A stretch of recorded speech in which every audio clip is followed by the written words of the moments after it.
Tudo bem? Então, retomando os trabalhos, agora eu passo a palavra à defesa, que fará a sua sustentação pelo tempo máximo de 1h30. Obrigado, Silêncio. Espera só um pouquinho, doutor. Deixa Já conduziu.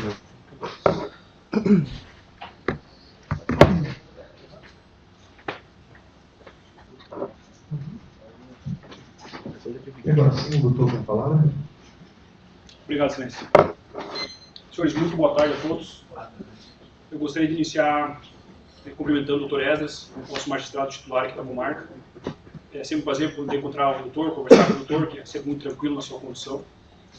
Gostaria de cumprimentar o doutor Lucas, nosso representante do Ministério Público. Gostaria de parabenizar pela explanação, sempre muito técnico, bastante gentil nas suas palavras também. Então, toda a cortesia desse nobre advogado. Eu gostaria de cumprimentar a polícia, que faz presente, sempre cuida da nossa segurança, traz o réu sempre também em segurança. Então, meu muito obrigado. Eu gostaria de cumprimentar os servidores do Poder Judiciário, também do Ministério Público, meu amigo João, meu amigo Gustavo. Sempre um prazer estar com vocês, poder conversar com vocês sempre. Eu gostaria de cumprimentar toda a família da vítima e também a família do Leonir, que estão dos dois lados, né? Então, gostaria de dizer a vocês todos que hoje aqui eu farei o meu melhor. Defendê-lo, e assim o farei. Então, os senhores podem contar comigo, que a defesa será feita. Gostaria também de saudar todos os jurados que vêm aqui hoje, nessa difícil missão que é julgar alguém. Então, eu gostaria de dizer a todos os senhores que não é fácil, nenhum caso de júri é fácil, é sempre muito emotivo, é sempre muito... É duro mesmo, quando a gente vê as coisas, você tem que julgar alguém. Eu sei que realmente é algo muito, muito difícil. Para nós também que atuamos na defesa, não pensem que é fácil também, porque são processos onde as realidades são nua e crua, como funcionam efetivamente no nosso dia a dia. Leonir, já conversei contigo, né, então eu quero te deixar muito tranquilo. A forma como eu conversei contigo, hoje foi a primeira vez que eu te encontrei. Eu fui nomeado para atuar nesse processo. O Dr. Rubens era o advogado do processo, mas por uma questão de saúde, ele acabou não podendo trabalhar nesse júri. Já foram adiados algumas vezes, e daí eu fui nomeado para poder a gente colocar um fim. O Leonir está preso, então a gente precisa efetivamente resolver esse caso. Então, Leonir, como eu te falei, hoje a gente resolve o caso. Tá? Vou fazer o melhor para te defender aqui. O que eu posso prometer é que eu estudei esse caso e praticamente decorei tudo. Todas as falas, todas as provas, eu decorei. Porque um caso de júri é sempre bastante complexo, são muitas informações, são assuntos técnicos, são detalhes. Então, pode ter certeza que nessa 1h30 que eu tenho, eu vou fazer o melhor para te defender. Gostaria de cumprimentar também o nosso presidente, o Dr. Vinícius, está aqui hoje prestigiando. O Dr. Vinícius é o nosso presidente da nossa subseção da OAB, aqui pelo Paraná. É sempre uma honra tê-lo conosco. Gustavo, pode passar então. Bem, enfim, não me apresentei, mas eu me chamo Guilherme Maran, eu sou aqui de Dionísio, sou de Barracão. Dionísio Cerqueira, efetivamente, da minha família é de Dionísio Cerqueira já há várias gerações. Eu sou advogado, já trabalho como advogado há quase 20 anos. Meu escritório é aqui no centro de Barracão. E a minha especialidade é direito previdenciário. Eu atuo bastante na área de previdenciário. E na área criminal, eu atuo normalmente quando eu sou chamado para processos da Defensoria Letiva. Pessoas que não têm condições financeiras para custear um advogado particular, aí o Estado nos nomeia para atuar na defesa dessas pessoas. É sempre importante a gente ressaltar que todo cidadão, por pior que seja o crime, ele tem direito a uma defesa técnica. Então, a gente poderia ter sentado hoje aqui Pablo Escobar, por exemplo. Pablo Escobar teria direito à defesa técnica relativamente àquele fato que ele cometeu. Então, é sempre importante a gente ressaltar que alguém tem que fazer a defesa. É até por isso que esse júri demorou tanto tempo para acontecer, porque o Dr. Rubens, na época, não conseguia, por uma questão de saúde, estar aqui presente. Então, mais uma vez, né, muito boa tarde a todos, e vamos à sequência, então. Bem, aqui, na nossa Constituição, vem descrito a importância do Tribunal do Júri.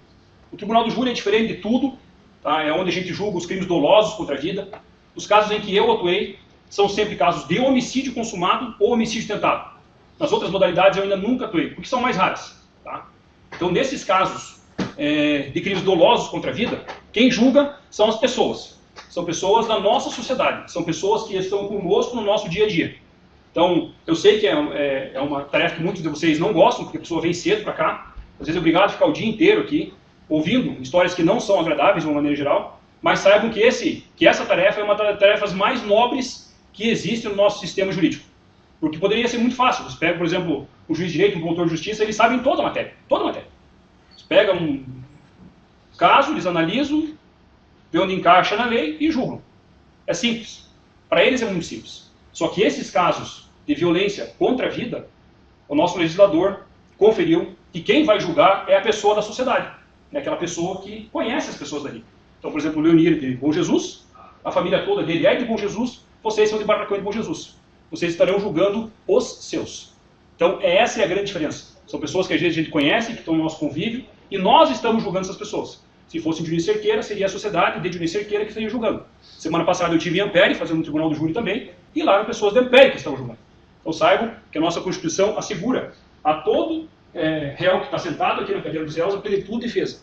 Então hoje aqui eu pretendo utilizar todos os meios possíveis e que eu consegui reunir para poder fazer a melhor defesa possível para o Leonir. Fora isso, que a votação ela é sigilosa, vocês podem ter certeza que ao final, quando vocês forem fazer a votação, ninguém vai ficar sabendo se vocês votaram sim, se pela condenação, votaram não, pela absolvição. 4 votos e termina. Então vai passar a urna, vocês apresentarão seus votos e essa votação é totalmente sigilosa. Isso é uma questão de consciência de cada um ao analisar a prova dos fatos e a realidade que é trazida no processo. A soberania dos vereditos, normalmente a gente não consegue anular decisões do Tribunal do Júri, então por mais que exista uma possibilidade de recurso, raramente muda, então o que vocês decidirem hoje aqui, basicamente vai ser o resultado que o Leonir vai receber. Ou ele sai livre por aqui, ou ele vai receber a condenação, seja ela por homicídio ou nas suas variantes com as qualificadoras. E por fim, como eu já comentei, que são somente para crimes dolosos contra a vida. Gustavo, por favor.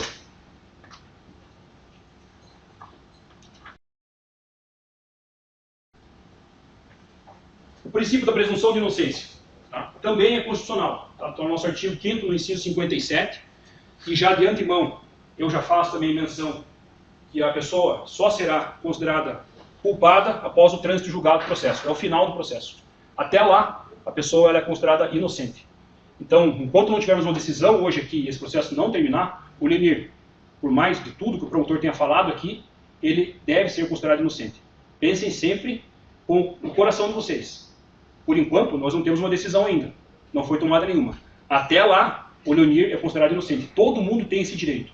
Todo mundo tem. A defesa técnica e, ao final, a pessoa será julgada. Mas até lá, por pior que possa parecer o cenário, a pessoa ela é considerada inocente. A gente tem que abstrair, às vezes, analisar as provas e fazer o julgamento conforme a nossa consciência.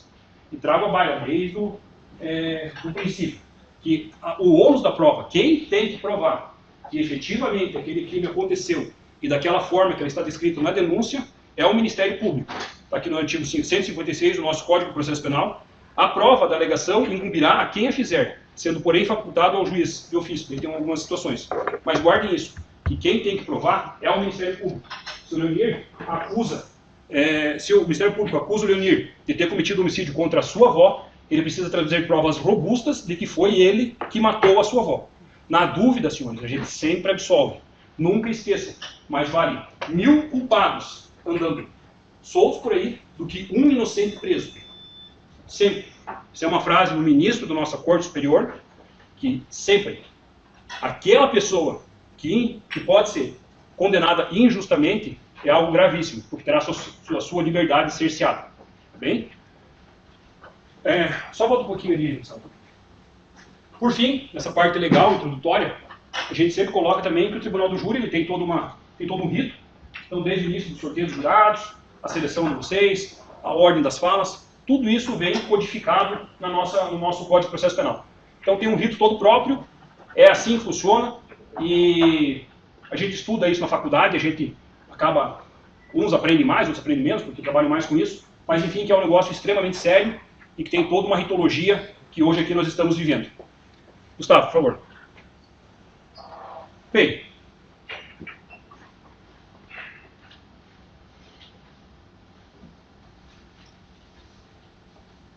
essa aqui é a denúncia. Tá. O Leonir foi denunciado com base nesse documento. Tá. Ali eu trouxe apenas os artigos de lei. O juiz de direito já fez a leitura no início, o doutor promotor também já fez a leitura também da denúncia, mas para que os senhores tenham uma ideia, tá? Basicamente, o crime que o Leonir hoje é denunciado, está sendo julgado, é um homicídio duplamente qualificado, com 2 incisos, que é o inciso 4 e o inciso 6. Um por traição e o outro seria o do feminicídio. Pode passar, Gustavo, por favor. Aqui, relativamente ao feminicídio, o autor também fez a leitura, né? Então, enquadraria relativamente à violência doméstica e familiar e contra uma pessoa que tem mais de 60 anos. Por favor, Gustavo. Bem, do jeito que está ali, colocado, fazendo uma estimativa rápida de cabeça, se ele for condenado do jeito que está ali, dá mais ou menos uns 25 anos de prisão. Uns 25 anos de prisão. E por ser um crime hediondo, a pessoa vai ter que cumprir pelo menos 50%. Então é importante que vocês tenham essa noção, porque quando a gente traz aqui, o autor coloca, é simples, você não precisa se preocupar com pena, você não precisa se preocupar com que isso é o juiz de direito que faz, ele vai fazer as contas, mas não fala da realidade do caso. Tá? Esse rapaz ele tem 26 anos. Do jeito que está, mais ou menos, ele vai ter que cumprir uns 12 em regime fechado. E depois, mais o restante, provavelmente em semiaberto. Isso, 12 com mais 26, vai 38. Até lá. Tá? Então, é importante que vocês tenham essa plena noção. O autor não falou isso para vocês. Tá? Vocês saibam o que vocês estão julgando é um negócio extremamente sério. É um dos crimes mais, provavelmente, dos que tem a maior pena em todo o Brasil. Tá? O negócio é muito, muito sério. É feminicídio, violência, não sei o quê, mas a lei é essa, é dura e crua. Se sair a condenação integral, conforme o autor pediu, dá mais ou menos uns 25 anos de prisão. Tá? Bem, vamos para o caso oposto. Qual que é a versão do réu? A versão do réu que vocês ouviram hoje aqui, o promotor também trouxe algumas ponderações, né, sobre essa situação. E, basicamente, eles, conforme foi descrito, eles beberam durante a tarde. O Leonir estava ficando, ele não estava morando, isso é mentira, não estava morando com a avó dele, ele morava em Florianópolis. Estava aqui de passagem, fazia uma semana, pousou alguns dias ali na casa da avó dele, pousou alguns dias na casa dos pais dele, que é no interior de Bom Jesus, a 22 quilômetros. Beberam, saíram do bar depois da abordagem policial, e a partir daí que foi que aconteceram os fatos. A versão do Leonir é que ele saiu junto com o Marcelo, pegaram a moto e ele foi para a Argentina na casa de um tio dele durante a noite, durante a madrugada. A versão do Ministério Público é que nesse período de tempo ele saiu, foi na casa da avó dele, assassinou a avó dele e depois sabe-se lá o que foi que ele fez. Esse é o caso. A versão que o Leonir sempre defendeu é exatamente essa. O depoimento dele foi quase de 40 minutos, quando ele prestou depoimento em juízo, e ele sempre defendeu que ele saiu ali da abordagem policial 11h30, 11h40, foi com o Marcelo até a casa do Marcelo, o Marcelo pegou a moto, ele tinha uma mochila que era uma muda de roupa, e foi à Argentina para visitar o parente dele, o tio dele, que é o tio Rude, com uma caixinha de cerveja. Tá? Pode parecer estranho para nós? Pode. Sim, eu sei que pode. Quem que vai visitar alguém de madrugada? O motor bateu bastante nesse aspecto. Quem que sai do nada e vai visitar uma pessoa de madrugada sem mais nem menos? Deixando na Argentina, na época tinha Covid, então era um pouco difícil de fazer o cruzamento da fronteira. Eu morei em Buenos Aires 2 anos, tá? E a nossa cultura era totalmente diferente da cultura do argentino. O argentino, ele faz a siesta, ele dorme, começa a trabalhar mais tarde e vai até as 10 horas da noite, mais ou menos, o horário de comércio deles. Eles ficam caminhando, tem sessões de cinema meia-noite e às vezes ficam passando vitrine de lojas nas avenidas até às vezes 1 hora, 2 horas da manhã.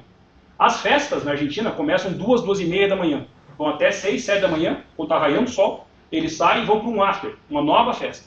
Então, eu sei que para a nossa cultura é algo que não soa muito lógico.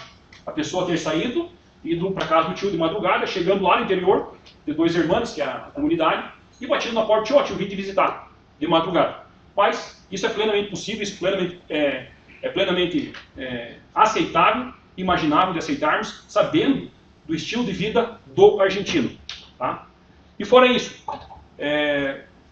foi feito um depoimento juramentado, tá, de um sobrinho, que é primo do Leonir, e que realmente confirma que ele esteve lá. Esse documento está no processo.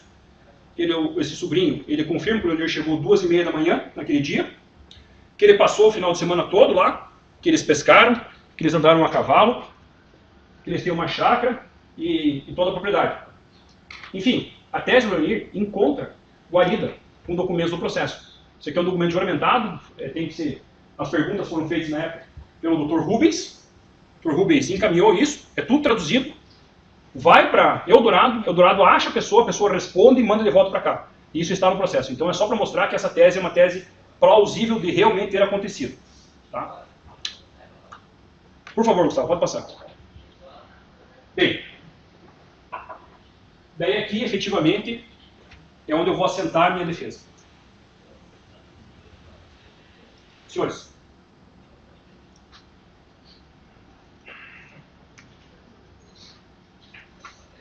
tá.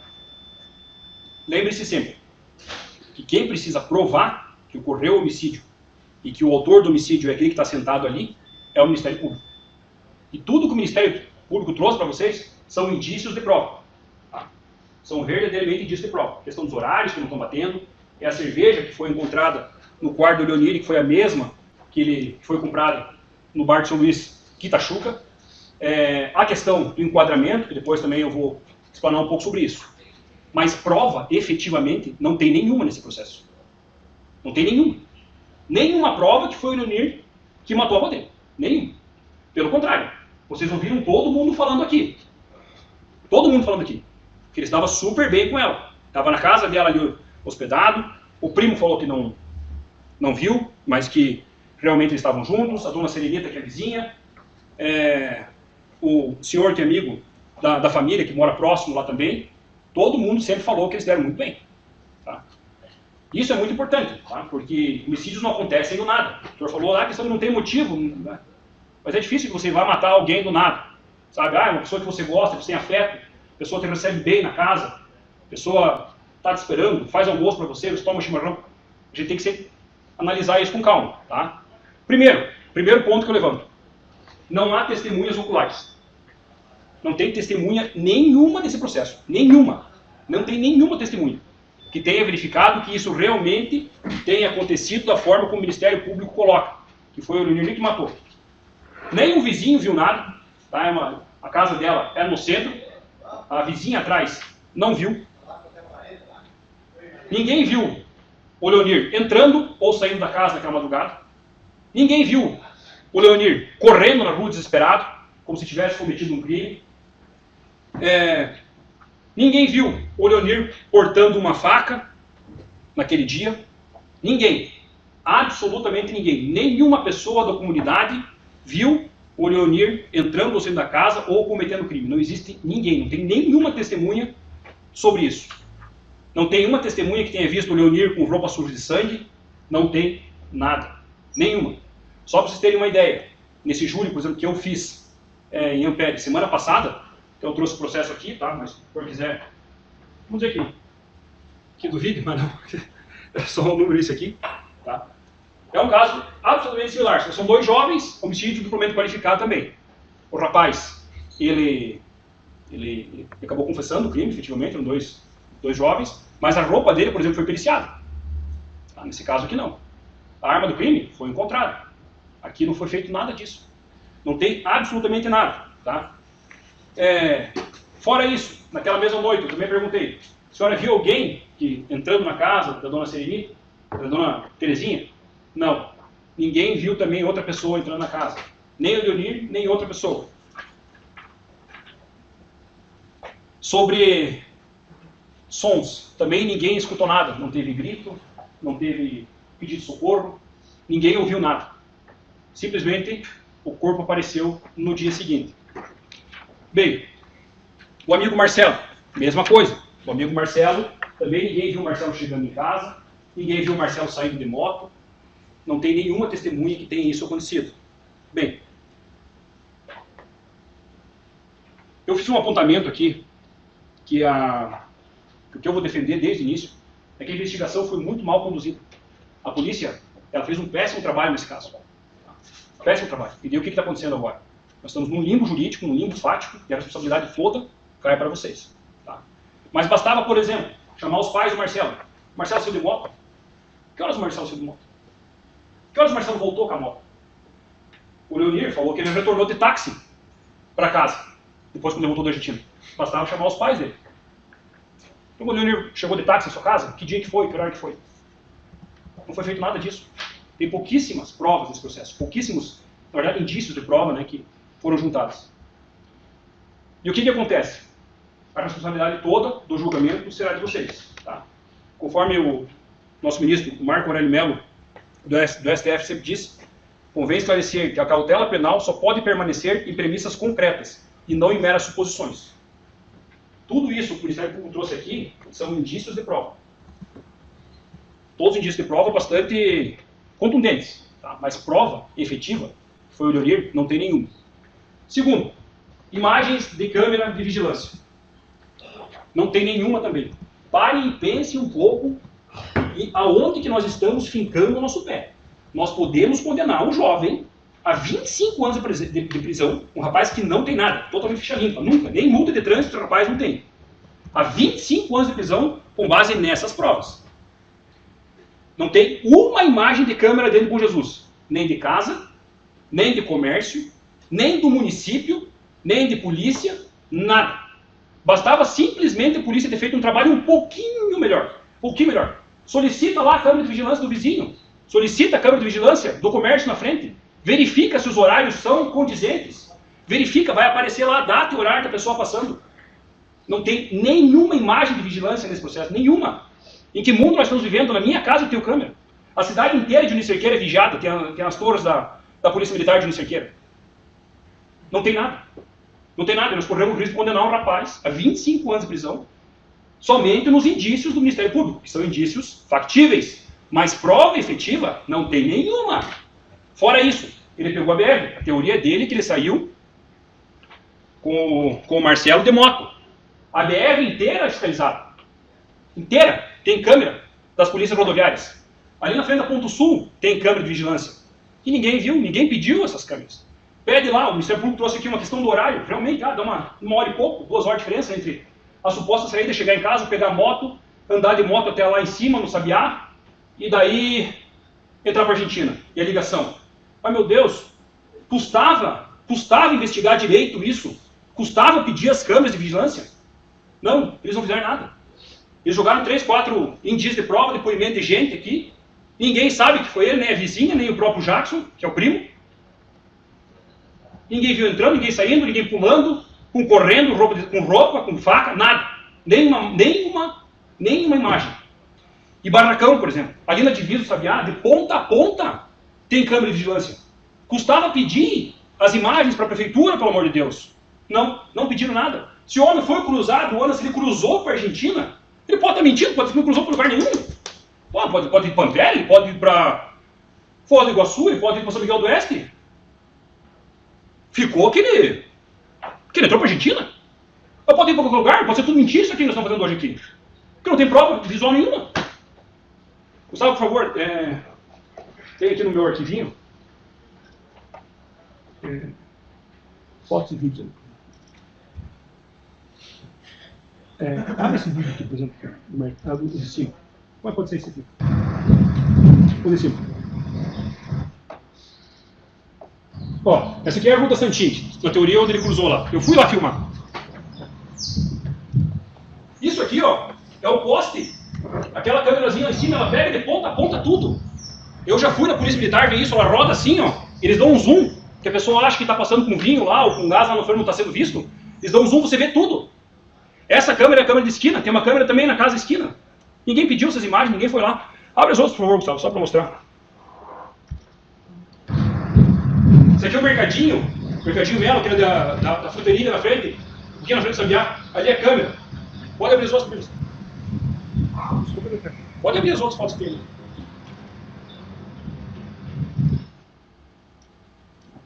Essa aqui é ali do próprio Sabiá, ali naquela coisinha branca ali. É a câmera.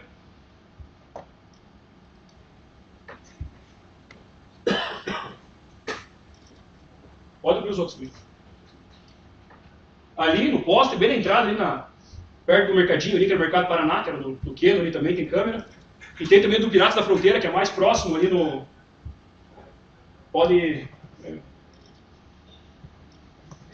Aí, o pessoal que anda de moto ali, ó, tem a câmerazinha aqui e tem uma outra no poste. Não foi pedido nada. Nenhuma imagem.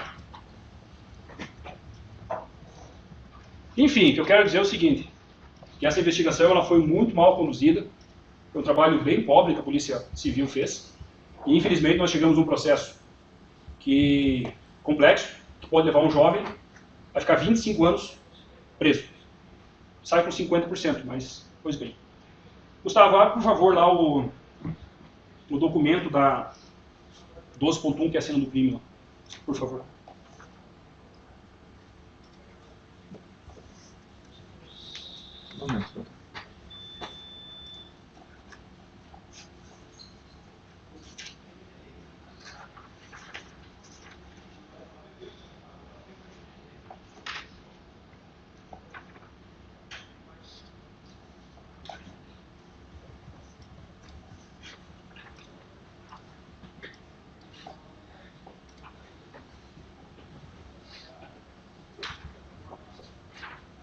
Pode colocar nas mesmas folhas lá que o Ministério Público pediu ali, que é onde tem as manchas de sangue ali, por favor. É a última ali no banheiro. Folha, nem sei, esse aqui. Essa aí. Tá. Pois bem. Tá terminado. Esse aqui é a cena do crime lá dentro da casa da dona Terezinha. Todo o ambiente está revirado. O Ministério Público falou que o criminoso se lavou, ficou a sua mancha de sangue, tem mancha de sangue no chão, tem mancha de sangue na pia, tem mancha de sangue em cima do papel higiênico, tem mancha de sangue no chão. Pergunto aos senhores,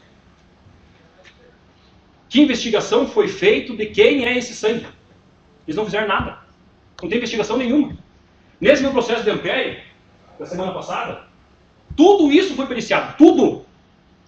O sangue, foram lá, foi pedido fazer DNA, porque o rapaz ele cortou a mão, quando ele bateu com o facão no peito do amigo dele, depois cortou o pescoço do amigo dele. E ele cortou a mão. E esse sangue que cortou da mão dele foi feito perícia. Por que que eles não fizeram perícia nesse sangue que foi encontrado na casa? Para saber se era da dona Terezinha ou se era do agressor. Se eles tivessem feito o exame de DNA nesse sangue, provavelmente nós não estaríamos mais aqui com o Leonir. Podia ter encontrado o agressor de verdade.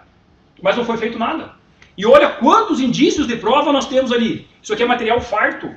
É material farto para perícia, pelo amor de Deus. Não foi feito nada. Absolutamente nada. Aqui nós temos um fio de cabelo. Esse fio de cabelo de quem que é? Era do Leonir? Era da dona Terezinha? Por que que não fizeram a perícia naquele fio de cabelo que foi encontrado? E marcas de digital. O promotor falou que ele fugiu, foi para a Argentina, quando eles vão bater nisso. Lá na Polícia Federal, quando ele foi preso, a Polícia Federal fez as digitais dele. Mas por que não fizeram aqui em Barracão quando ele chegou de volta, quando ele foi preso? Tinha digital, provavelmente, no metal sanitário, nas maçanetas da porta. Provavelmente a toalha tinha suor, tinha saliva de quem se lavou ali. E não foi feito nada. Não foi feito absolutamente nada. E olha quanta prova nós teríamos para analisar para poder resolver esse crime. Com precisão, saber quem que foi que cometeu esse crime. Seria feito lá, fez lá o exame de DNA, bateu, era do Leonir, beleza. Condenação certa, tchau. Era ele que estava lá naquele momento. Não fizeram nada. Deixa a gente em dúvida e transfere para vocês uma decisão extremamente difícil num processo que a gente não tem prova nenhuma. Indícios? Tem. Mas nós vamos poder dormir tranquilos, sabendo que a prova efetiva não existe, que ninguém viu ele, ninguém pegou ele, ele não confessou, ele não foi preso em flagrante. Nós vamos poder dormir tranquilos? Eu posso dizer aos senhores que eu vou, porque eu estudei, estou fazendo o meu melhor aqui e estou trabalhando com afinco. Promotor, mesma coisa, fiz direito igual. Agora, os senhores, nós vamos condenar alguém sem uma prova efetiva? E vou mais. O horário do crime não foi precisado. Vocês viram aqui que o policial comentou que já tinha... que havia morrido, né? Há algumas horas. Algumas horas quanto, meu Deus do céu? Quanto? A perícia faz, eles conseguem estimar bastante aproximadamente o horário da morte. Se tivessem feito isso, que é um trabalho básico, básico da perícia, isso é básico. Isso é muito básico, isso é o mínimo que se espera num caso grave de homicídio. Eles teriam conseguido pegar, o horário estimado da morte 1h30 da manhã, 2 da manhã, o horário da suposta ligação, foi isso aí. Ou se, por outro lado, horário estimado da morte, 6 horas da manhã. Onde é que estava o Leonir, 6 horas da manhã? Ele estava na Argentina. Mas pode ser às 3 também. Onde é que estava o Leonir? Estava na Argentina. Onde é que estava o Leonir? Às 4 da manhã estava na Argentina. E se ela foi assassinada meia-noite, meu Deus do céu? Porque ela estava no bar, estava chegando, estava saindo do bar. Vocês estão entendendo a gravidade do negócio, que não temos prova nenhuma. O mínimo de prova nós não temos. Uma prova contundente, efetiva, que foi realmente o Leonir que cometeu esse homicídio. A arma do crime, sim. A arma do crime também não foi encontrada. Mas sabe o que mais me chateia nisso? Porque o que me deixa triste, sabe? Triste, enquanto cidadão, enquanto operador de direito, é que nem procurar isso procurar. Simplesmente constou no laudo que a arma do crime não foi encontrada. Mas, meu Deus do céu, que trabalho foi feito de investigação nesse caso que eles não foram nem atrás? Normalmente essas armas ficam caídas do lado, só jogadas no lixo, num mato próximo, sabe? Foram lá na casa dos pais para investigar se ele voltou, se onde é que ele foi. Pô, são os pais, ele podia ter ido para lá. Ninguém sabe onde é que ele foi. Ele podia ir para a casa do Marcelo? E se foi para a casa do Marcelo e ficou lá, vamos dizer, nessa suposição toda? Não foi feito nada. Não tem arma do crime. O promotor colocou aqui um instrumento pérfido, contundente, pode ser uma tesoura, pode ser um facão, pode ser uma faca, pode ser um caco de vidro, pode ser qualquer coisa. Mas a arma do crime não foi encontrada. E eles também não pesquisaram. Nesse meu caso do Ampere, que eu volto mais uma vez, eu parabenizei a delegada que conduziu aquela investigação. Foi fantástico o trabalho. Eles encontraram o facão. E periciaram o facão com as manchas de sangue. Tudo foi feito. E aqui, nada foi feito. E nós estamos nesse pequeno probleminha. De 25 anos de prisão. Bem. Senhores, a conclusão que eu posso dizer aos senhores é: o inquérito foi extremamente mal conduzido. Não tem prova nenhuma efetiva que foi o Leonir que cometeu esse homicídio.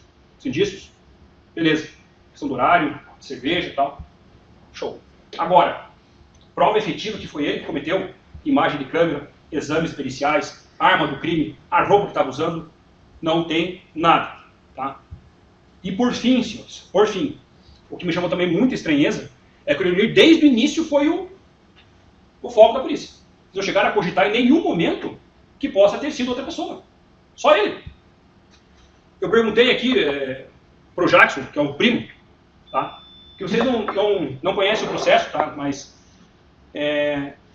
no depoimento que ele deu, logo que o fato aconteceu, o Jackson, logo que ele foi na polícia, ele chegou, entrou. E logo na sequência que ele saiu, ele disse no depoimento dele que ele achava que era o Leonir. A dona Serenita, no seu depoimento, também falou: não, o Jackson disse que é o Leonir. Mas por que é o Leonir? Não foi o Jackson que chegou lá? Não foi abrir a porta lá? Sabe? Não estou dizendo que foi. Mas chegaram a investigar isso? Como é que o Jackson sabia que ela tinha recebido no dia anterior? Ele falou aqui para vocês que não conversou com ele. Mas como não vai conversar, meu Deus do céu? Se o cara é primo dele, primo irmão. Quem tem um primo irmão que está passando visita na casa da tua avó, você vai na casa da tua avó, tu sabe que ela recebeu no dia anterior, e o cara disse que não conversou com o primo. Sabe, uma coisa que para mim não fecha, que para mim é estranha, ele dizer que não conversou, sendo que ele disse que conversaram, foram na casa do outro e tal. O que eu quero dizer com isso? É que a polícia fez um trabalho pobre. Eles automaticamente focaram na pessoa do Leonir. Ah, porque ele fugiu, foi para a Argentina, não sei o que e tal. Mas, meu Deus, e o leque investigativo? Cogitaram outras possibilidades? Quantos casos nós vemos de pessoas que são injustamente condenadas porque a polícia vai atrás de um só? E aí tu fica aquela coisa mil, que tem isso? Tem. Tem isso? Então tem. Então casou. Fechou. Vamos prender esse cara aqui. Vamos conduzir o processo desse jeito e vamos condenar esse cara. Tá? Mas na verdade quem foi um outro. Porque nem sequer foi colocada a possibilidade de uma outra pessoa ter feito aquilo. E se alguém entrou na casa, uma pessoa que foi atrás, foi buscar uma coisa na casa lá, que não era o dinheiro, não levou o dinheiro, beleza, podia ser outra coisa. Pode ser um louco, um bêbado, que entra lá e esfaqueia alguém. Isso tem. Sabe, isso tem em todo lugar. Mas o que me chama mais atenção é que não foi sequer investigado isso. Se eles tivessem feito um trabalhinho, mais ou menos, uma câmera de vigilância, quem foi que entrou naquele horário, que hora que era lá a delegação, 1h30, que hora você do bar, pega a câmera, vai vendo, faz uma triangulaçãozinha, vê quem entrou, quem que saiu, quem que passou por ali, se a moto passou ou não passou naquele horário. Não foi feito nada. Ficou tudo para ele, desde o início ele disse que não era ele, que o Jackson falou que se apresentou com o advogado, claro, a família conhece os advogados aqui em Barracão, Pô, meu filho está sendo acusado de homicídio da minha própria mãe. Meu Deus do céu. Vamos ter que arrumar um advogado. Se apresentou para o advogado. É um direito absolutamente que qualquer pessoa faria. Bem, senhores, pode passar, Gustavo, por favor.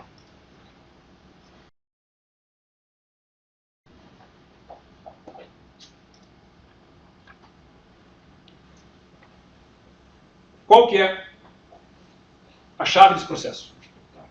A chave desse processo, é o que eu defendo, é a absolvição.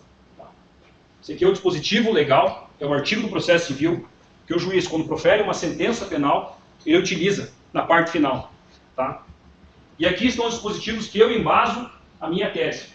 Que não existe prova de ter o réu concorrido para a infração penal, que ele nega a autoria, ele diz que ele não foi o autor desses fatos.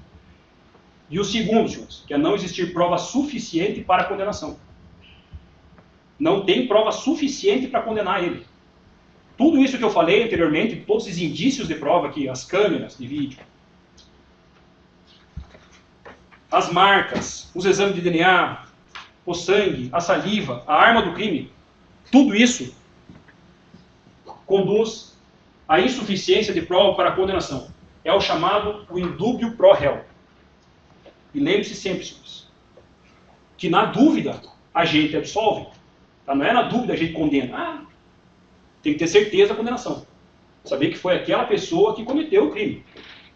Foi você mesmo, com base nisso, nisso e nisso. Nesse processo, nós não temos prova de que foi o Leonir que cometeu esse fato. Vocês nunca se esqueçam, senhores. O Leonir, nos seus 26 anos de vida, ele é ficha limpa, tá? Trabalhador, sempre trabalhou. Desde os 7 anos trabalhou, viajando. São Paulo, Florianópolis, garçom. É um rapaz que falta o terceirão para concluir o 2º grau, o que é raro nesse tipo de situação. Por exemplo, o meu réu, Rafael, no caso aqui em Império, ele tem a 6ª série. A mãe dele disse que ele fez só a 4ª, ele falou que ele fez a 6ª. Tá? Então é raro esse tipo de situação. Ele se dava bem com a avó, como eu falei para vocês aqui no início, não teve ninguém que veio falar mal dele.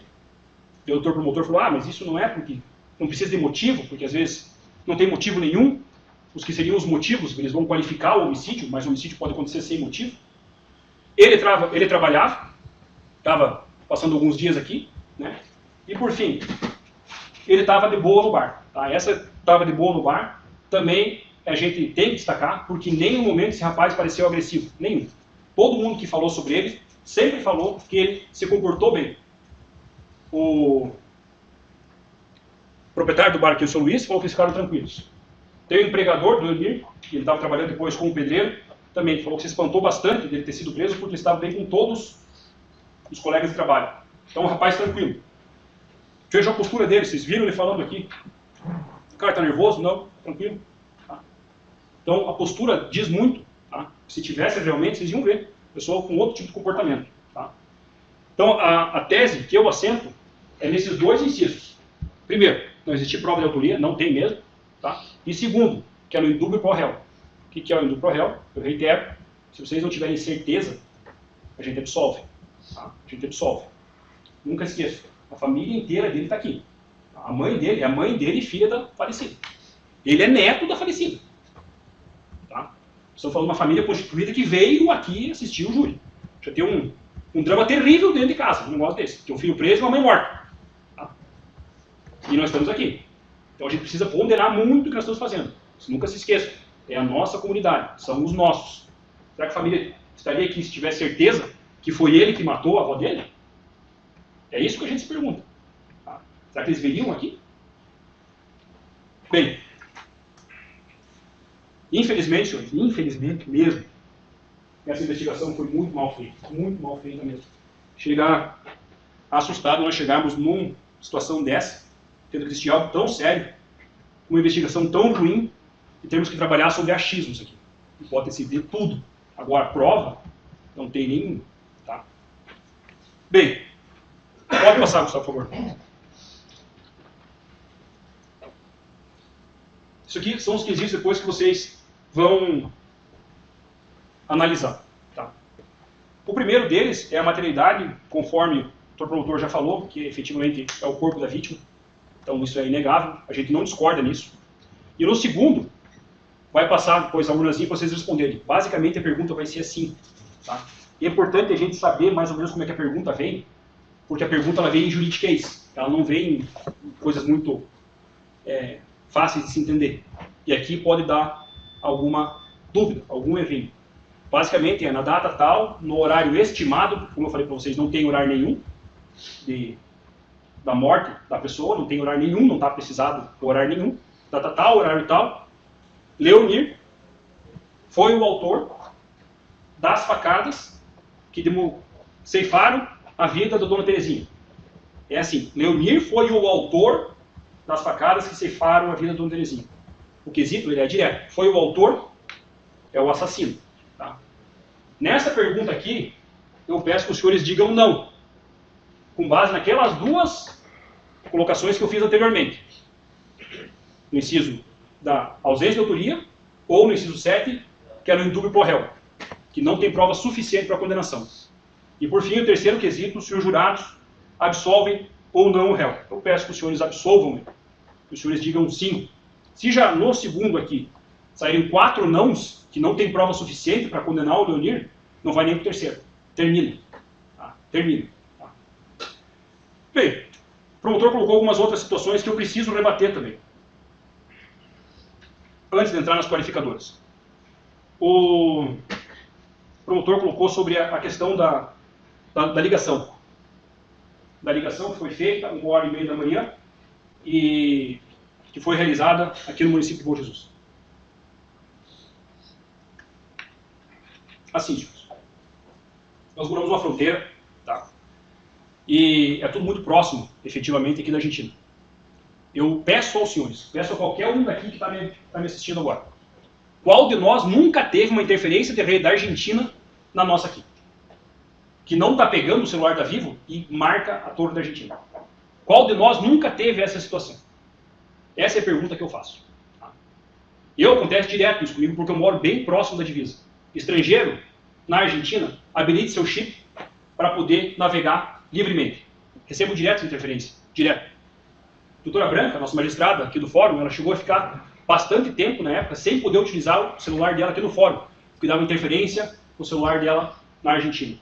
O pessoal que trabalha no fórum há mais tempo, o Caio, o João, o Valdir, com certeza eles lembram dessa situação. Porque na época, era uma época que tinha muitas ações contra a Vivo, ela não processou a Vivo porque ela era magistrada.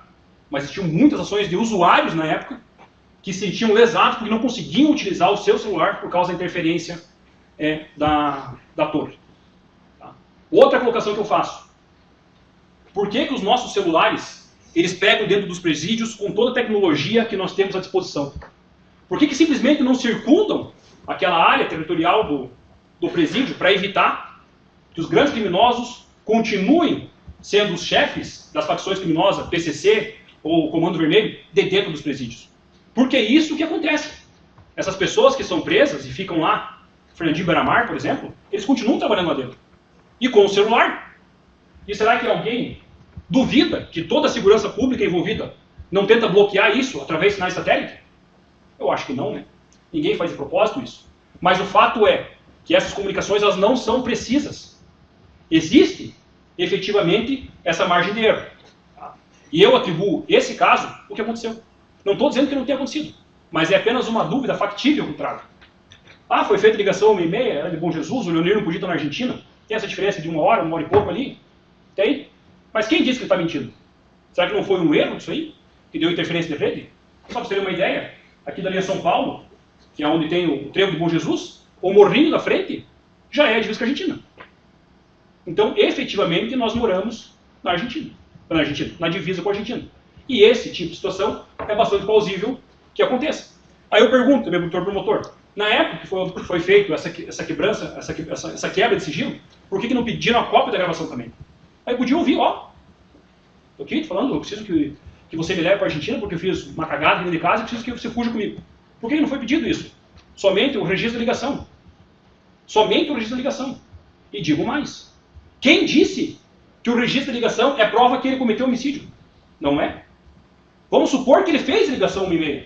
Beleza? Nós temos uma ligação 1h30 da manhã. Mas isso prova que ele é o assassino? Prova que foi ele que matou? E se o homicídio aconteceu só as duas para uma outra pessoa? E se aconteceu às 3, às 4 da manhã, ou às 5 da manhã?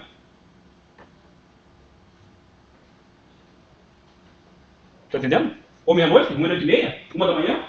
Quem que disse que foi 1h30 da manhã? O promotor está dizendo, na prova. Que nenhuma. Ele supõe, ligação, aquilo. Ah, beleza. E foi para onde? Não sei. Pode ir para qualquer lugar. Não tem imagem de nada, não tem ninguém correndo, não tem nada. Está entendendo como o negócio é complexo, senhores? É bastante complexo. Extremamente complexo. Bem, ele não foi preso em flagrante. Ele não foi... em nenhum momento foi detido. Não confessou. E a dúvida, ela é cruel. A dúvida de hoje, que recai sobre os senhores, sobre ele, sobre a família da vítima que aqui está, ela é cruel. Pois bem, senhores. Então, reitero mais uma vez que, na segunda pergunta, se foi ele o autor das facadas, que os senhores digam não. E absolvam o Leonir. Nós fazemos a justiça do homem aqui. A justiça divina, depois, cada um faz a sua, tá bom? Mas peço aos senhores que os senhores absolvam esse rapaz, porque não tem prova nenhuma que ele cometeu. Lá em Ampere, o rapaz era confesso. Tinham duas qualificadoras também. Duas. Na primeira eu concordei. Eu não sou obrigado a pedir absolvição de tudo aqui, fazer um circo e inventar coisas que... Não. Eu tenho liberdade profissional para atuar. Isso, o nosso estatuto me garante. Mas quando eu decido, na minha convicção, que se eu tivesse no lugar daquilo ali, eu faria dessa forma, eu preciso. Porque é um dever ético que eu tenho que cumprir. Pode passar, Gustavo, por favor. Senhores, caso não absolvam o réu, vamos supor aqui, tudo que eu falei, vocês não. Apesar de tudo que o doutor ali falou, eu decido que foi o Leonir que matou mesmo e ele deve pagar. Dizendo sim na primeira, sim na segunda e não na terceira, nós vamos analisar as qualificadoras. E aí, eu preciso defender o Leonir também nesse ponto. E são duas as qualificadoras. A primeira é traição por recurso que dificultou a defesa da vítima. E eu vou começar trabalhando nessa qualificadora. Por que eu guardei a denúncia por último? Tá. A denúncia, senhor, ela funciona assim. O que está escrito aqui é o que eu defendo. Eu me baseio na denúncia para defender o meu cliente. Os fatos que estão aqui descritos, eles não podem ser alterados nem modificados, porque isso é cerceamento de defesa. A gente defende com base no que está aqui. Esse é o documento do processo e é nele que eu me baseio para fazer a defesa. Vamos analisar aqui o caso sobre o que vem narrado aqui. Além disso, a prática do referido crime ocorreu a traição e por recurso que dificultou a defesa da vítima. Uma vez que o acusado desferiu golpes pelas costas da vítima em um horário de descanso noturno, conforme constatado no laudo de necropsia, evento 12.1 e complementação 21.1. Pois bem.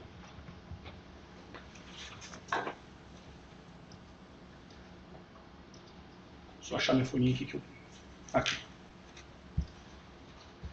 Senhores e senhores, jurados, os fatos não aconteceram da forma como está descrito na denúncia.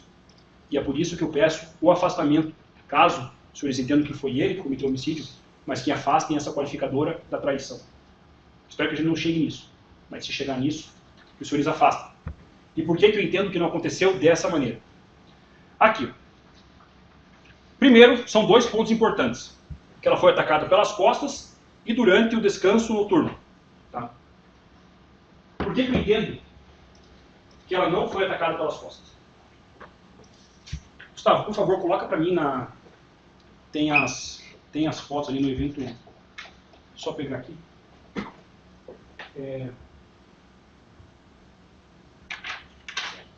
21.2 e 21.3. Pode abrir. Dá um zoom no peito dela ali. Aí. Esse foi o primeiro golpe que ela recebeu. Essa aí foi a facada que ceifou a vida dela. Tá? E por que que eu digo que essa foi a primeira facada e não conforme está descrito pelo Ministério Público, que foi pelas costas, para justificar o pedido de traição. O qualificador da traição é por causa da facada nas costas. Por que que eu digo, e tenho praticamente certeza, que essa facada foi a primeira? Porque é natural do pulso, da inclinação do pulso. Ela veio, estava de frente para ele, e essa foi a primeira facada. É a angulação direta aqui, ó. Pá! Pode perceber que ela é um pouquinho na diagonal. No laudo de necropsia eles colocam um movimento oblíquo. Essa facada aqui penetrou e rompeu a veia cava do coração. Se ela tivesse sido atacada pelas costas, como diz o Ministério Público, a facada nas costas seria desse jeito, porque é o movimento natural. Gustavo, coloca a outra facada, por favor, lá, a outra foto.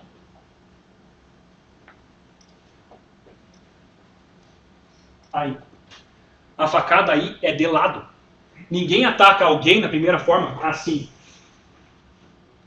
Essa facada, ela aconteceu depois do primeiro golpe. O primeiro golpe foi aqui, ela veio, ele deu por cima aqui. E por que que eu digo que ela deu por cima aqui? Porque essa borda aqui, ela está mais ressaltada. Isso aqui é típico da ponta da lesão da faca. Cravou, deu o chicotezinho e abriu ali. Essa facada não foi fatal. Tá? E foi diagonal. Diagonal não, na horizontal. Então lembre-se, se fosse assim, a primeira facada, teria que dar assim, ou assim, pelas costas. Mas não foi. A primeira facada foi a de frente, que foi inclusive a que ceifou a vida dela. E a segunda foi por cima e pegou no ombro dela, aqui atrás.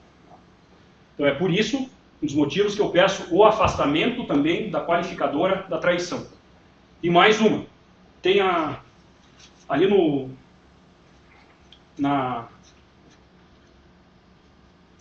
tem a foto dela na cama, que estava no evento 12.1, que aqui também a segunda parte também que eu divirjo do Ministério Público, na denúncia, é que ela foi atacada durante o descanso noturno. Não deu para entender direito o que seria o descanso noturno. Se ela foi atacada enquanto estava dormindo, que eu acho que é basicamente isso que o Ministério Público quis dizer, ela teria sido estocada, que daí justificaria, pense, uma pessoa que está dormindo de bruços.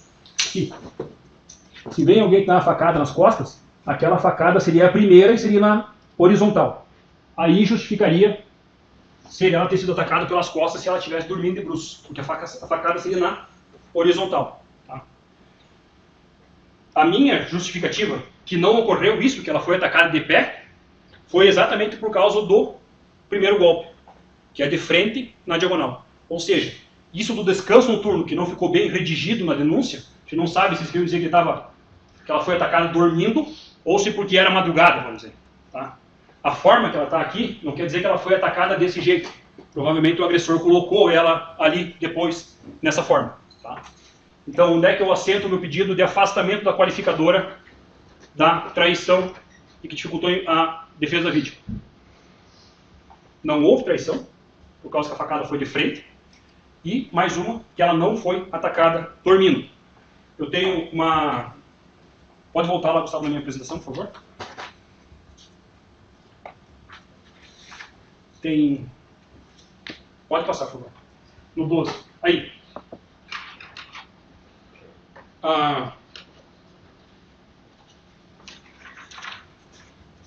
Não há provas que a primeira facada foi pelas costas. Eu defendo que ela foi de frente. Tá? Foi o golpe de frente que causou a morte dela. Aqui está o laudo, tá? Vale a pena fazer a leitura. Terezinha Brandão da Silva foi produzida por hemorragia aguda decorrente de traumatismo de grandes vasos causado por ferimento penetrante no tórax. É o que eu justifico que foi a primeira facada que ela recebeu. Foi essa aqui que cortou a veia cava do coração. Tá? E, por fim, proximidade do agressor com a vítima afasta a traição. Tá? Isso eu tenho um julgado aqui do nossa jurisprudência, se quiser colocar, Gustavo, que é a próxima, que não configurada agravante do artigo 61, inciso 2, letra C, que é por traição ante a proximidade entre o autor e a vítima. Então, quando existe essa proximidade, os tribunais, em alguns casos, entendem que é superada a agravante da traição. Tá?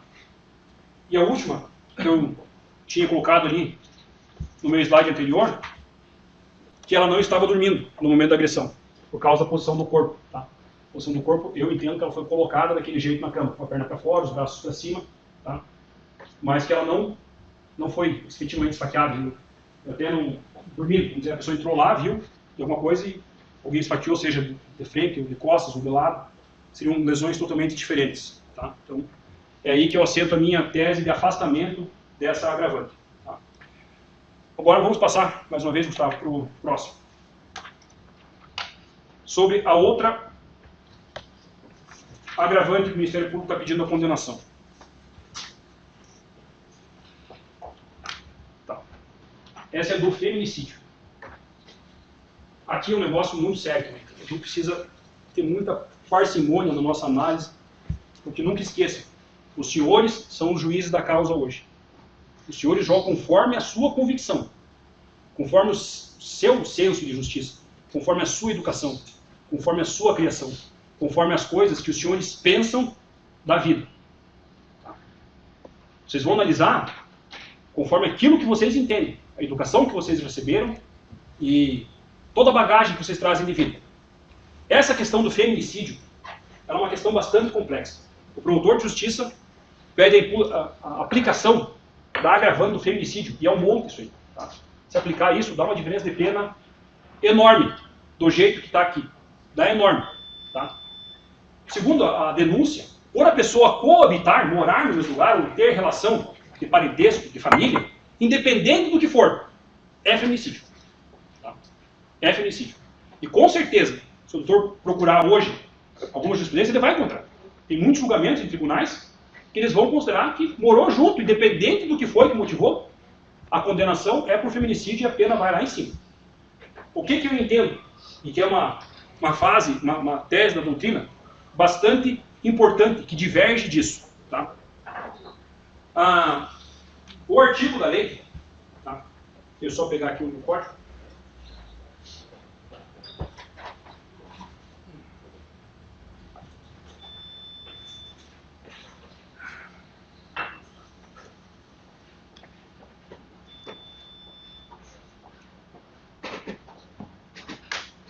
Está escrito aqui, ó. Vou mostrar para vocês. Bem pequenininho, tá? Mas é o inciso 6, está escrito feminicídio, inciso 6, contra a mulher por razões de condição do sexo feminino. E daí vem a questão do sexo feminino, que coloca violência doméstica ou familiar, ou menosprezo e discriminação à condição de mulher. A situação, ela é mais ou menos a seguinte. Não basta, no meu entender, que a pessoa resida com a outra, ou que tenha vínculo afetivo, para que a gente possa aplicar essa qualificador do feminicídio. O que a gente precisa analisar é o dolo do agente. O que é o dolo do agente? É a vontade do agente, é a intenção dele. O que é o feminicídio? Feminicídio pode passar o próximo, faz favor, Gustavo? O que é o feminicídio? Feminicídio, tá? Esse é um conceito que eu peguei do Tribunal de Justiça do Rio de Janeiro, tá? Tribunal de Justiça do Rio de Janeiro, eles fizeram uma cartilha sobre feminicídio. Eles colocaram o conceito: feminicídio é o assassinato de uma mulher pelo simples fato dela ser mulher. Os motivos mais comuns são o ódio, o desprezo, o sentimento de perda do controle da propriedade sobre as mulheres, comuns em sociedades marcadas pela associação de papéis discriminatórios ao feminino, como é o caso do brasileiro. Isso é o conceito de feminicídio. Tá? Que a gente mata a mulher por ser mulher. Tá? O que isso significa, basicamente, na prática? Que um assassino, um homem, ele sente poder por aquela mulher. Ele sente posse, a superioridade. A ênfase da palavra é o machismo. E ele mata a mulher por ela ser mulher. Exemplos clássicos. O homem foi traído, ficou ofendido, vai lá e assassina a mulher. É uma questão de gênero. Ele matou a mulher por ela ser mulher. Ela traiu ele. Ele se sente mais que ela. Outra. A mulher foi lá, precisava sair, botou um vestidinho muito curto, ele ficou com ciúmes, foi lá e matou a mulher. Isso é feminicídio. E qual que é o caso que nós temos aqui? Em algum momento, o Leonir, supondo que vocês consideram que ele foi o autor do fato, ele matou a avó dele por ela ser mulher? Vocês estão entendendo? Ele matou ela por causa que ela é mulher? Em algum momento ficou demonstrado no processo que existia algum sentimento de ódio, de rancor, de perversão, de humilhação, de desprezo pela sua avó, para poder, aí sim, ser o feminicídio? Não. Muito pelo contrário. Tudo que foi dito aqui, esse rapaz sempre quis bem a avó dele, sempre. Desde o primo dele, o Jackson, falou que eles estavam bem. Trago mais um exemplo. Hoje, inclusive, se vocês abrirem agora no UOL, aqui, ó, hoje de manhã. É incrível como as coisas acontecem, né? STF derruba a tese da legítima defesa da honra em caso de feminicídio. O que é legítima defesa da honra? Que tanta gente foi absolvida por isso. Era o homem que matava a mulher porque foi traído.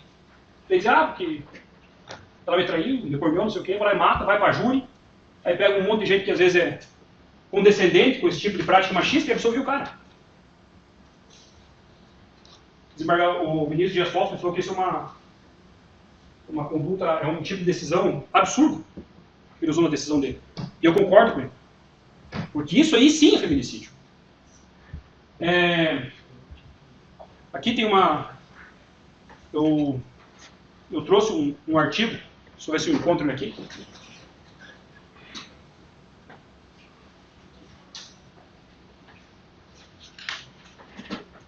Sobre o feminicídio, que eu fui estudar isso, e eu concordo. Não é porque você mora junto, você tem uma posição familiar, que o teu motivo é nojento, é abjeto, é machista, que você vai desprezar uma pessoa a ponto de matá-la por ela ser mulher. Não. Eu concordo com isso. O que deve ser punido com feminicídio é quando existe uma motivação, um dolo específico dessa questão machista de superioridade que é arraigada, infelizmente, ainda na nossa sociedade. Esse aqui é um artigo, né, científico, tá?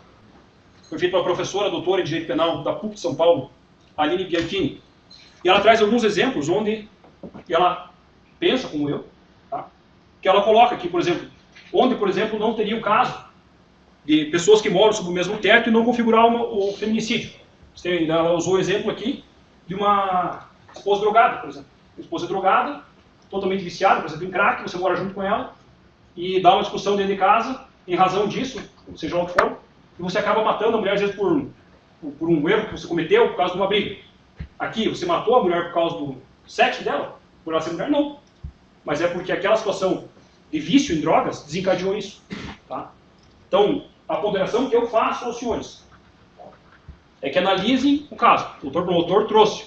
Mora junto? Tem decisão em tribunal, não sei das quantas? Tem. Só por morar junto, ser esposa, mãe e irmã, já incide, independente da tua vontade, independente do teu dolo. Eu entendo que não. Tá?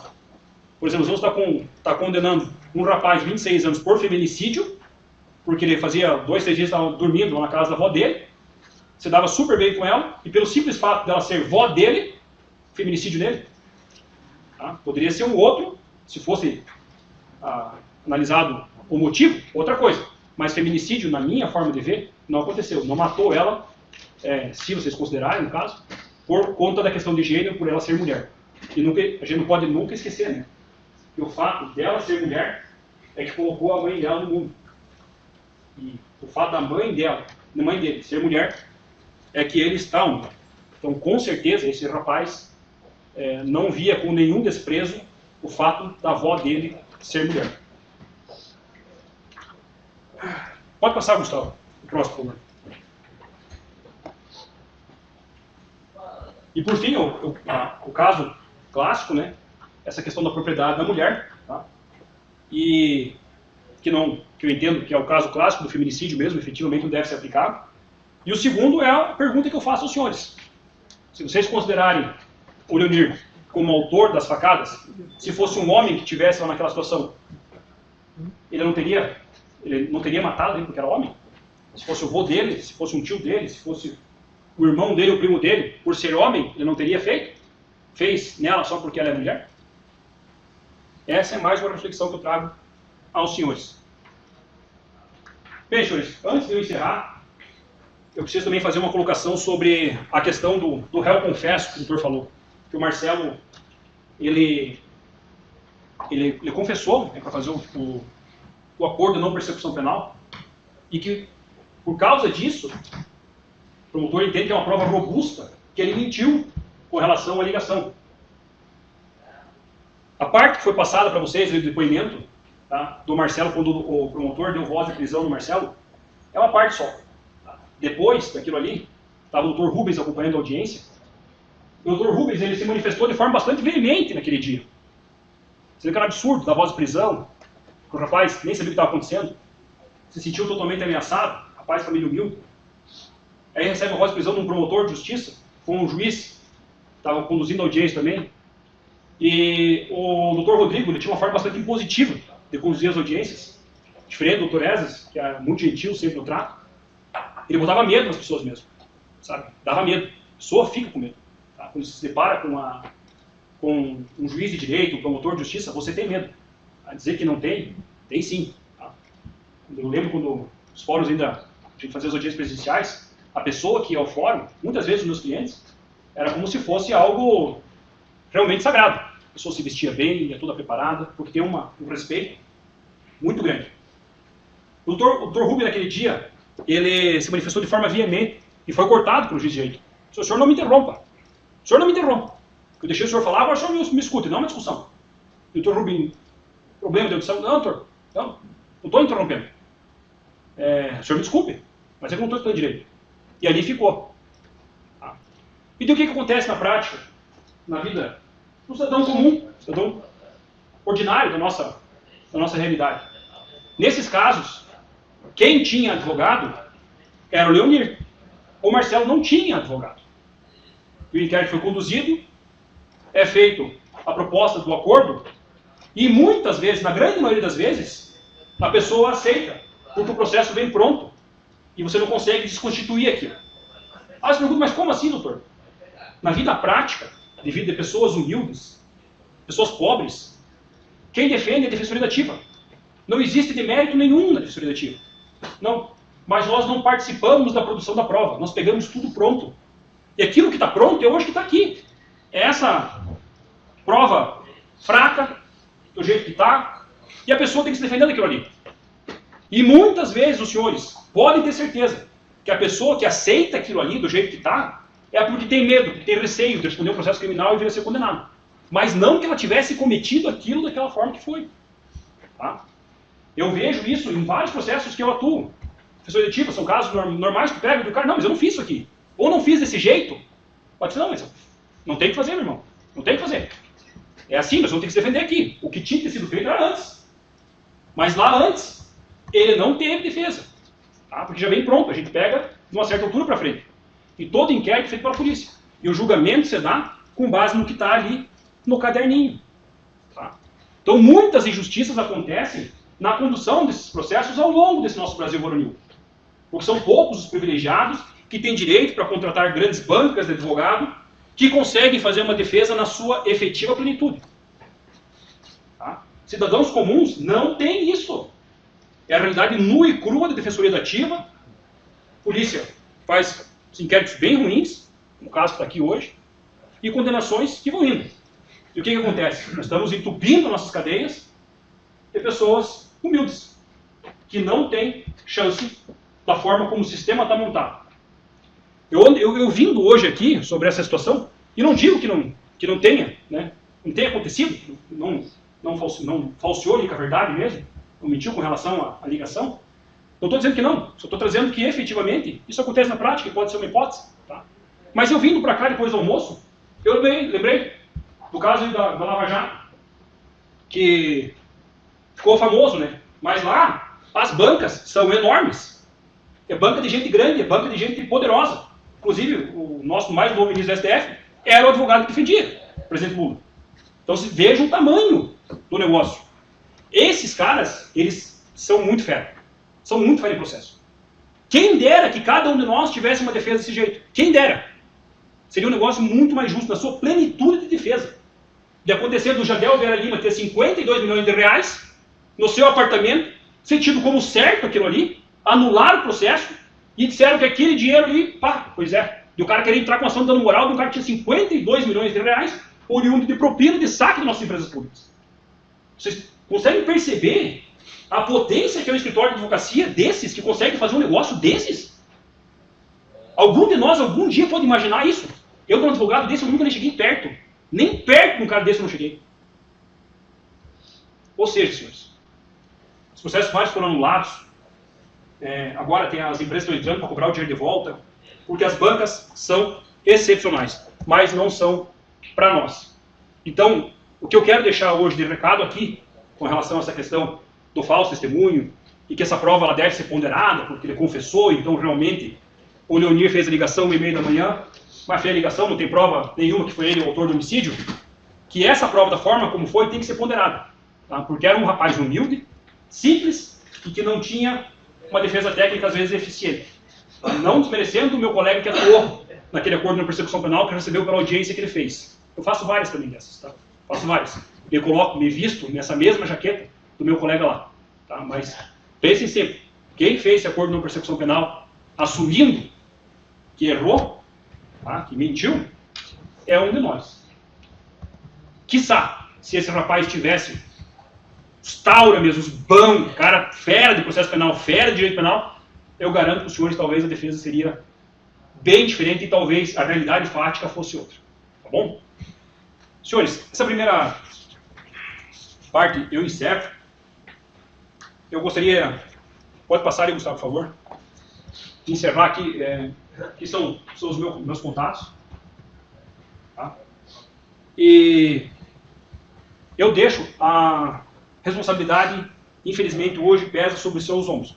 Tem que julgar um caso como esse, onde, infelizmente, foi extremamente mal conduzido, a responsabilidade é passada para vocês de uma forma que eu entendo bastante egoísta nesse caso, porque não queria realmente estar na pele de vocês hoje tendo que julgar um caso onde prova mesmo você não tem nenhum. Você tem muitos indícios de prova. Tá? Mas o fato é que nós estamos nessa situação. Tá? E eu agradeço imensamente, né, a oportunidade de estar aqui, a oportunidade de defender o Leonir hoje, e espero que tenha feito um bom trabalho, que eu possa ter sido claro, pelo menos um pouco claro naquilo que eu quis trazer para vocês. Tá? Essa pobreza de prova. Um caso tão grave como esse, alguém da nossa comunidade foi assassinado, a família está aqui, é a mãe, é filha de um e é a mãe do outro. Mas eu reitero, se a gente não tem prova, a gente absolve. Tá? Mais vale mil pessoas culpadas, livres, do que um inocente preso. Tá? E por fim, eu trago um voto aqui, que citação do ministro Celso de Mello, que ele traz a seguinte colocação: o estado de dúvida que emerge do processo penal de conhecimento, que é esse que estamos trabalhando, tão bem destacado na tribuna desta corte pelo eminente professor Alexandre de Moraes, que hoje é ministro do STF, é um grande penalista, né?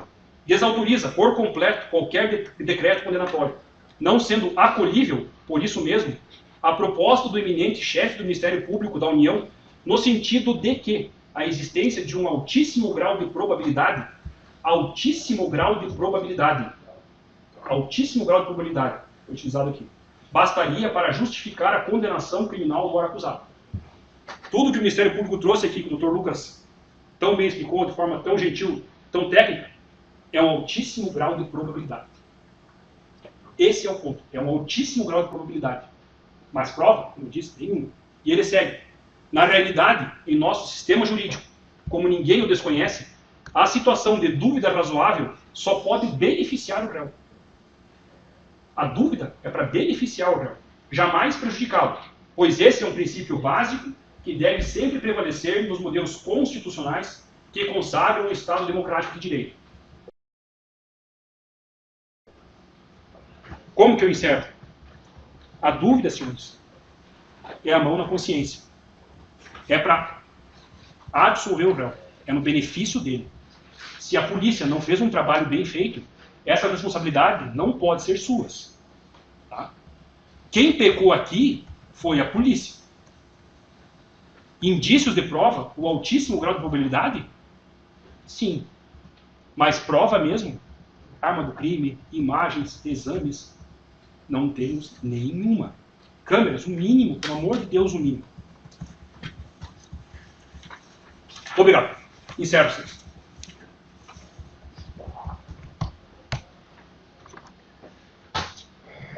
Vamos fazer um intervalo de 5 minutos e na sequência retomamos com